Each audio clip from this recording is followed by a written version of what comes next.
भगवते वासुदेवाय।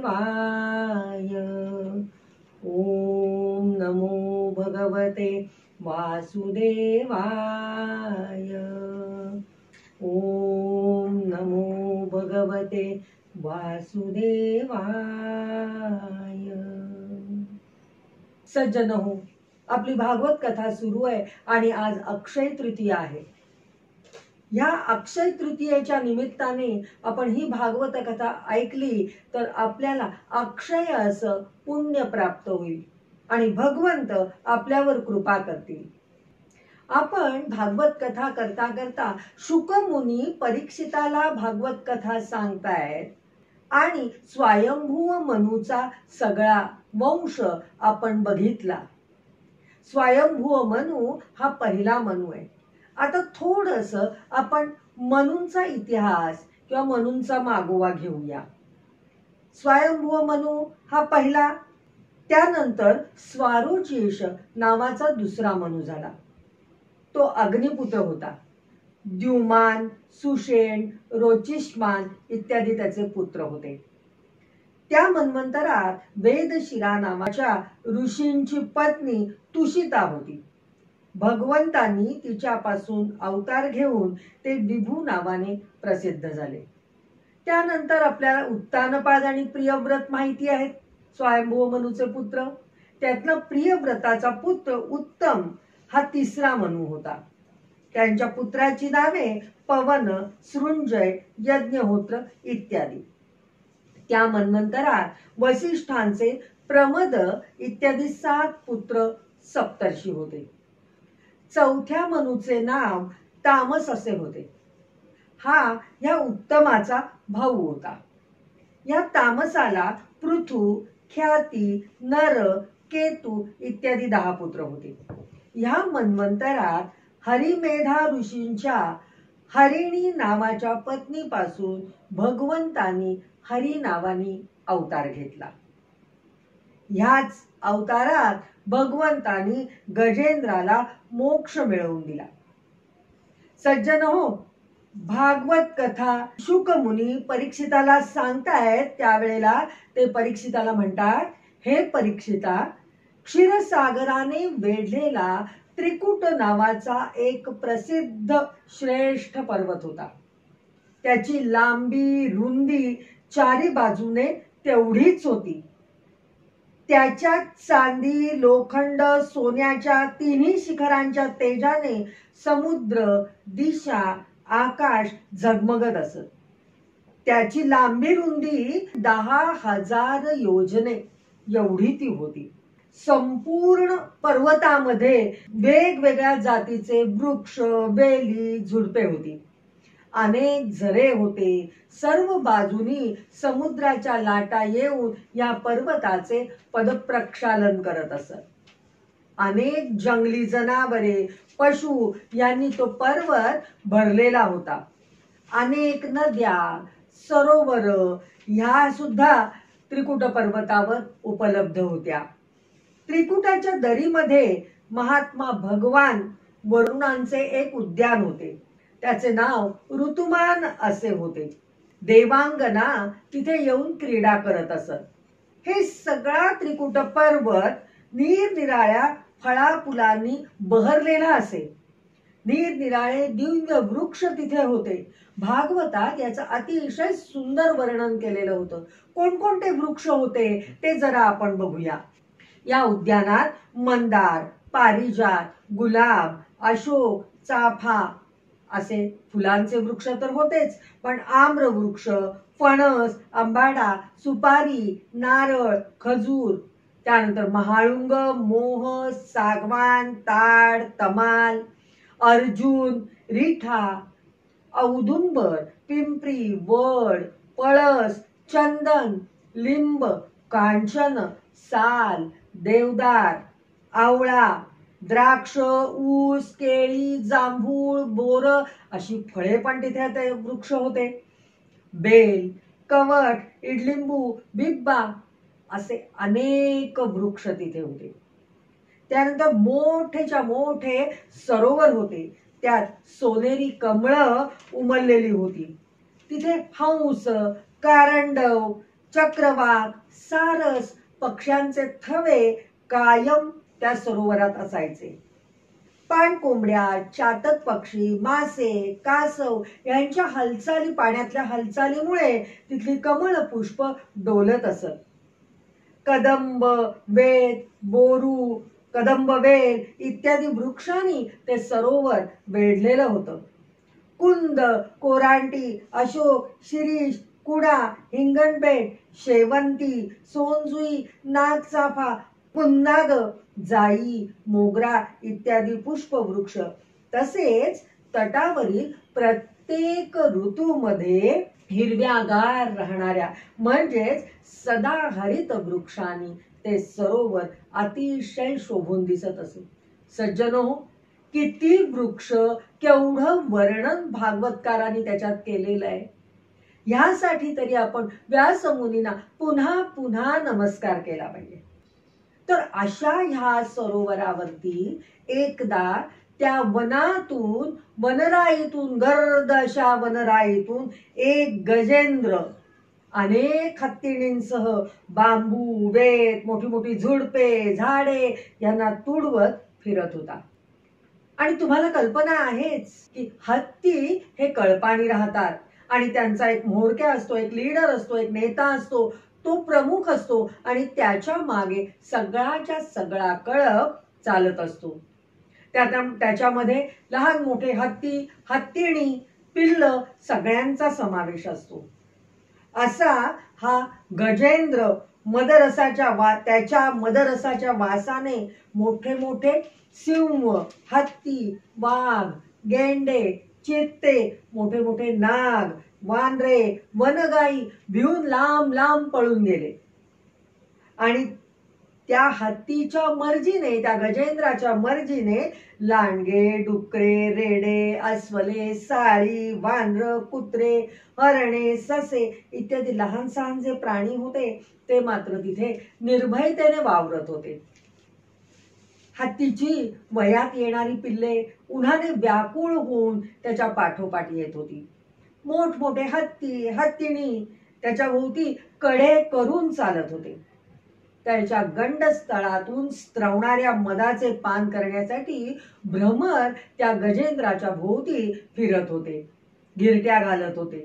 लांबूनच कमळाच्या वासाने सुगंधित झालेला वारा हुंगून त्या हत्तीचे डोळे अधिक मदधुंद झाले होते आणि तो सगळा कळप अतिशय तहानलेला होता. म्हणून लगबगीने ते सगळे सरोवराजवळ आले. त्या सरोवराचं पाणी अत्यंत निर्मळ आणि अमृताप्रमाणे मधुर होतं. हत्तीने अगोदर तेथे त्यांचा जो नेता होता, म्होरक्या होता गजेंद्र, तो अगोदर त्या सरोवरात घुसला आणि आपल्या सोंडेने भरपूर पाणी त्याने पिऊन घेतलं. नंतर त्या पाण्यात डुंबून त्याने आपला सगळा थकवा घालवला. तो अगदी ताजा तवाना झाला आणि मग गृहस्थाश्रमी माणसाप्रमाणे मायेने तो हत्ती आपल्या सोंडेने पाण्याचे फवारे उडवीत आपल्या बरोबरीच्या हत्तीणी, हत्ती आणि पिल्लांना न्हाऊ घालू लागला. तसेच त्यांच्या तोंडात आपली सोंड घालून त्यांना पाणीही पाजू लागला. भगवंतांच्या मायेने अजाण बनलेल्या उन्मत्त गजेंद्राला लवकरच आपल्यावर एक मोठी आपत्ती कोसळणार आहे याचा जरा सुद्धा पत्ता नव्हता. सज्जन हो, आपली अवस्था आज तशीच झालेली आहे. आपण मदाने उन्मत्त झालेला मानव आहोत. जणू काही गजेंद्र हे आपलं प्रतीक आहे आणि तो गजेंद्राला निदान दिसणारा शत्रू तरी होता, पण आपल्यावर हल्ला केलेला शत्रू सूक्ष्म जीव आहे. आपल्याला तो दिसत सुद्धा नाहीये आणि अशा न दिसणाऱ्या करोना नावाच्या विषाणूशी आपल्याला लढा देण्यासाठी घरात राहावं लागतंय. पण मला माहिती आहे भक्तजनो, आपण सगळेजण घरात राहून स्वतःची सुरक्षितता बघतात. पण गजेंद्राचं मात्र तसं नव्हतं. अज्ञानाने तो वेढलेला होता, मदानी उन्मत्त झालेला होता आणि पाण्यात धुंद बेधुंद होऊन मस्ती करत होता. असा तो करत असतानाच अचानक तो आनंदाच्या अत्युच्च शिखरावर असताना एका मोठ्या मगराने त्याचा पाय आपल्या तोंडात पकडला. शुकमुनी परीक्षिताला सांगतायत, परीक्षिता, त्याच वेळी गजेंद्राच्या प्रारब्धामुळे एका बलाढ्य मगराने त्याचा पाय पकडला. अचानक ज्या वेळेला संकट येतं ना, त्यावेळेला माणूस सगळी शक्ती एकवटून त्या संकटाशी सामना द्यायला उभा राहतो. सगळं बळ, सगळं मानसिक शारीरिक सामर्थ्य एकवटतो. जसं आता आपण एकवटलंय ना, तसंच त्या गजेंद्राने आपलं सगळं बळ एकवटलं आणि स्वतःला सोडवण्याचा प्रयत्न करू लागला. बरोबरच्या हत्तींनी सुद्धा सोंडेनी त्याला बाहेर ओढायचा प्रयत्न केला सरोवरातनं. पण मगराची पकड एवढी घट्ट होती, त्याने पाय इतक्या घट्ट जोरात धरलेला होता की गजेंद्र बाहेर येऊ शकला नाही. गजेंद्र आणि मगर आपापली सगळी शक्ती एकवटून पणाला लावून झुंजत होते. कधी मगर गजेंद्राला पाण्यात खेचत होता, तर गजेंद्र मगराला पाण्याबाहेर ओढायचा प्रयत्न करत होता. त्यांची ही लढाई 1000 वर्ष चालली होती. पण मगर हा जलचर प्राणी असल्यामुळे त्याचं बळ पाण्यामध्ये तो असल्यामुळे कमी झालं नाही, तर त्याला त्याच्या बळाने योग्य ती साथ दिली. आणि गजेंद्र मात्र भूचर असल्यामुळे दिवसेंदिवस त्याची शक्ती क्षीण होत चालली. आणि क्षीण शक्ती ज्या वेळेला त्याची झाली, त्याच वेळेला त्याच्या असं लक्षात आलं की आपले हत्ती बांधव आणि हत्तीणी आपल्याला कुठलीही मदत करू शकत नाही. ताकदीचा अभिमान असणारा, मदाने उन्मत्त झालेला असा हा गजेंद्र अचानक त्याला आपल्या पूर्वजन्माची स्मृती जागी झाली आणि त्यांनी भगवंतांना शरण जाण्याचं ठरवलं. संकटात आपल्याला भगवंताचीच आठवण होते, तशीच गजेंद्राला सुद्धा त्या संकटात भगवंताची आठवण झाली आणि पूर्वजन्मात शिकलेले स्तोत्र, केलेली आराधना त्याच्या स्मृतीत आली, स्मृतीपटलावर जागी झाली आणि त्यांनी भगवंतांची स्तुती करायला सुरुवात केली. ओम नमो भगवते तस्मै यत् एतच्चिदात्मकं पुरुषायादि बीजाय परेशाया धीमहि यस्मिन्निदय्यतश्चेदै येनेदय्यैदौ स्वयं योऽस्मात् परस्माच्च परस्तं प्रपद्ये स्वयंभुवम्.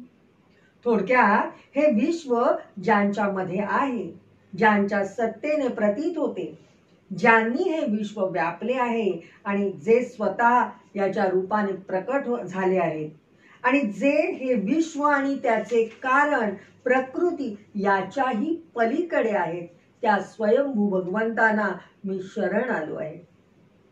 हे प्रभो, सत्व रज तम या आपल्या 3 शक्तींचे रागादी वेग असह्य आहेत. सर्व इंद्रिये आणि मनाच्या विषयांच्या रूपामध्ये सुद्धा आपणच प्रतीत होत असता. म्हणून इंद्रिये ज्यांच्या ताब्यात नाहीत, त्यांना तर आपल्या प्राप्तीचा मार्ग सुद्धा सापडत नाही. आपली शक्ती अनंत आहे. आपण शरणागत वत्सल आहात. आपल्याला मी वारंवार नमस्कार करतो. मी आपल्याला शरण आलो आहे. अशा प्रकारे गजेंद्राने भगवंतांची स्तुती केली आणि सर्व देव स्वरूप भगवान श्रीहरी प्रकट झाले. आपण बघितलं की हरिमेधा ऋषींच्या हरिणी नावाच्या पत्नीपासून श्रीहरीने अवतार घेतला होता.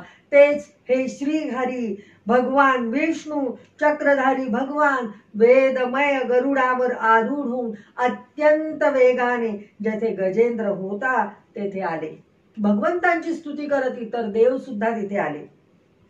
शक्तिमान मगराने सरोवरात गजेंद्राला पकडून ठेवले होते, त्यामुळे तो कासावीस झाला होता. हातात चक्र घेतलेल्या भगवान श्रीहरींना आकाशात पाहून त्याने सरोवरातील एक कमळ खुडलं आणि भगवंतांना अर्पण केलं. आणि कसे बसे तो म्हणाला, हे नारायणा जगद्गुरु भगवान, आपणास नमस्कार असो. गजेंद्राला अत्यंत पीडा होत आहे असे भगवंतांनी बघितले आणि गरुडावरून एकदम खाली उडी मारली आणि गजेंद्राबरोबर मगरालाही त्या सरोवराच्या बाहेर खेचलं. सर्व देवांच्या देखत सुदर्शन चक्राच्या सहाय्याने मगराचे तोंड फाडले आणि गजेंद्राला सोडवले. देव ऋषी गंधर्वांनी भगवंतांवर पुष्प वर्षाव केला. स्वर्गामध्ये दुंदुभी आणि इतर मंगलवाद्ये वाजू लागली. ऋषी चारण सिद्धगण भगवान पुरुषोत्तमाची स्तुती करू लागले. श्री कृष्ण गोविंद हरे मुरारी, हे नाथ नारायण वासुदेव. म्हणा सज्जन हो, श्री कृष्ण गोविंद हरे मुरारी, हे नाथ नारायण वासुदेव. प्रद्युम्न दामोदर विश्वनाथ, मुकुंद विष्णू भगवन नमस्ते. इकडे मगराला अतिशय दिव्य असं शरीर प्राप्त झालं. हा मगर हुहू नावाचा एक श्रेष्ठ गंधर्व होता आणि देवलांच्या शापाने तो मगर झालेला होता. भगवंतांच्या कृपेने तो मुक्त झाला. भगवंताचा स्पर्श होताच गजेंद्र सुद्धा अज्ञानाच्या बंधनातून मुक्त झाला आणि त्याला भगवंतांचेच स्वरूप प्राप्त झाले. तो पीतांबरधारी आणि चतुर्भुज झाला. बोला गोपाल कृष्ण भगवान की जय. सज्जनो, पूर्व जन्मामध्ये हा गजेंद्र द्रविड देशाचा पांड्यवंशी राजा होता. त्याचे नाव इंद्रद्युम्न असे होते. तो भगवंतांचा श्रेष्ठ उपासक होता आणि राज्याचा उपभोग घेतल्यानंतर त्यांनी मलय पर्वतावर आश्रमात तो राहत असे आणि साधना करत असे. तपस्वी झाला होता. एके दिवशी स्नानानंतर पूजेच्या वेळी मौन व्रत धारण करून एकाग्र मनाने सर्व शक्तिमान भगवंतांची आराधना तो करत होता आणि तो आराधना करत असतानाच दैवयोगाने अगस्त्य मुनी त्याच्या आश्रमात आले. सर्व शिष्यांसह ते तिथे आले होते, पण हा साधनेत मग्न होता. याच्या लक्षात आलं नाही अगस्त्य मुनी आलेले आहेत आणि त्यामुळे त्याच्याकडून अगस्त्य मुनींचं आदरातिथ्य झालं नाही. अगस्त्य मुनींना अतिशय राग आला. चिडले की मी एवढा ऋषी येऊन सुद्धा हा माझं आदरातिथ्य करत नाही, स्वागत करत नाही. आणि त्यांनी आपला अपमान समजून त्या इंद्रद्युम्न राजा जो तपस्वी झालेला होता त्याला शाप दिला की तू जडबुद्धी आहेस, तुला समजत नाही की अगस्तीसारखे ऋषी आपल्याकडे आले आहेत, त्यामुळे तुला जड योनी प्राप्त होईल. आणि म्हणून त्याला गजेंद्र योनी प्राप्त झाली होती. पण भगवंतांच्या आराधनेच्या प्रभावाने हत्ती होऊनही भगवंतांची स्मृती कायम राहिली. सज्जन हो, आपल्याला गीतेमध्ये सुद्धा भगवंतांनी सांगितलेलं आहे की योग भ्रष्ट झालेला असला तरी तुम्ही जे ज्ञान प्राप्त केलेलं असतं त्याची स्मृती जागृत राहते पुढच्या जन्मी सुद्धा. तेच आपल्याला इथे दिसून येतं आणि गजेंद्र योनीत सुद्धा त्याची स्मृती, भगवंतांचं स्मरण, आराधना केलेली त्याची स्मृती जागृत होती. म्हणूनच भगवान श्रीहरींची तो पुन्हा उपासना करू शकला, स्मरण करू शकला आणि श्रीहरी त्याच्यावर प्रसन्न झाले आणि गजयोनीतच त्याचा उद्धार करून त्याला आपला पार्षद बनवला. आपल्या बरोबर वैकुंठ धामाला घेऊन गेले. अच्युतं केशवं कृष्ण दामोदरं राम नारायणं जानकी वल्लभं. सज्जनो म्हणा, अच्युतं केशवं कृष्ण दामोदरं राम नारायणं जानकी वल्लभं. कौन कहता है भगवान आते नहीं, तुम मीरा के जैसे बुलाते नहीं. अच्युतं केशवं कृष्ण दामोदरं राम नारायणं जानकी वल्लभम. सज्जनो, श्रीमद भागवत महापुराण कथा आपली चालू आहे आणि YouTube वर ते रोजच्या रोज अपलोड होत आहे. ज्या वेळेला तुम्ही ती पोस्ट बघाल त्यावेळेला ती जरूर सबस्क्राईब करा, लाईक करा आणि शेअर करा. तुम्ही सबस्क्राईब केलं की माझा व्हिडिओ अपलोड झाल्यानंतर त्याचं नोटिफिकेशन तुमच्याकडे येईल. आपणास व्हॉट्सॲपवर नोटिफिकेशन हवे असेल तर डिस्क्रिप्शन मधली लिंक क्लिक करा आणि ग्रुप जॉईन करा. लवकरात लवकर तुमच्यापर्यंत माझे व्हिडिओज पोचावेत, लोकात भागवत कथेचा प्रसार व्हावा ही माझी इच्छा आहे. नवे नवे भगवंतांची अशी इच्छा आहे. त्यामुळे तुम्ही सबस्क्राईब जरूर करा. धन्यवाद.